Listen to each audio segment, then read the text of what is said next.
मनोज जरांगेंची शांतता रॅली आहे। जरांगेंच्या रॅलीमुळे शहरातील मुख्य रस्ते बंद आहेत। शाळा महाविद्यालय बंद ठेवण्याचे जिल्हाधिकाऱ्यांचे आदेश आहेत।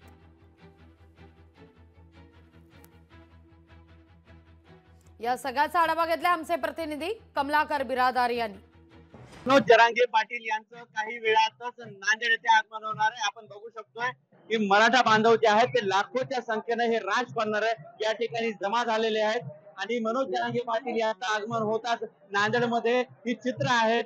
जवळपास 19 JCB न त्यांच्यावरती फुलांची उधळण केली जाणार आहे। त्याचबरोबर क्रेनच्या सहाय्याने जे आहे त्यांना हार अर्पण केला जाणार आहे। त्यानंतर मनोज जरांगे पाटील यांची राज कॉर्नर पासून ते थेट शिवाजी महाराज पुतळ्यापर्यंत ही रॅली निघणार आहे। ही शांतता रॅली जी आहे त्यासाठी मराठा समाजातील सर्व जे बांधव आहेत ते लाखोच्या संख्येने जत्थेच्या जत्थे नांदेडच्या दिशेने येताना आपल्याला पाहायला मिळतात।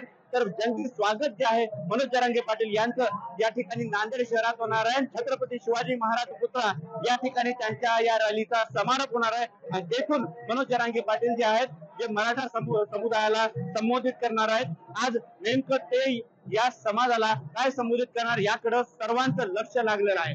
कमलाकर बिरादार, लोकशाही मराठी, नांदेड।